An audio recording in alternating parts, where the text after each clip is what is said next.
Devoting one's life to help others and its significance. Anyone engages in helping another to some extent, but a subset of people chooses to make it their vocation.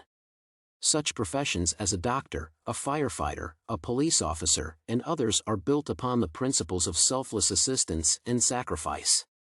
Certain representatives of the affluent class also constantly donate to various needs even if the deed is detrimental to their wealth, and leaving the whole inheritance to charity organizations is common. Devoting one's life to helping others is a challenging task, and people argue that it is not important, but if humanity had a shortage of altruistic individuals, its continuous survival would be impossible. An example of a person willing to assist the entire population includes those who serve in the military. They protect the nation, ensure that no one is hurt from the outside, and potentially collaborate with other countries to stop common threats.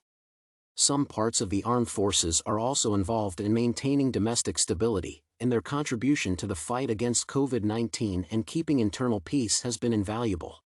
While performing defending duties, including simple training, military members face dangerous conditions, which may kill them.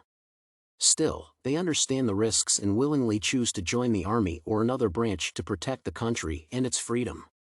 Without their devoted service, the nation would lose its sovereignty. However, some embrace the military for economic reasons, seeing it as an opportunity to escape a difficult situation and advance in social ranks, and the self-sacrificing aspect does not interest them.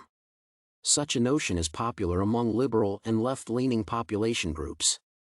Generally, though, the perception of the armed forces as a selfless service remains popular regardless of one's ideology. Another essential group of people devoting their lives to helping others is advocates for homeless and low-income communities. They usually belong to specific organizations, such as the National Alliance to End Homelessness and the American Legion. They work to unite various stakeholders, including the presidential administration and local governments, to improve vulnerable people's living conditions. One demographic group susceptible to homelessness is veterans who, due to national policy failures, lose permanent housing. People of color are especially vulnerable, although the situation has improved over the years. Owing to advocates and activists who recognize that abandoning those who devoted their lives to defending the country is inexcusable, veterans' condition after the service has become less challenging. Without such organizations, people would be less willing to join the military, knowing what awaits them in the future, and the existing veteran population would remain in a miserable state. Thus, devoting one's life to advocacy for the rights of others improves their well-being and erases accompanying problems. In conclusion, devoting oneself to helping the rest is an arduous task, but many people are involved in such activities. The discussed examples are only some of the self-sacrificing vocations, but their significance is immense.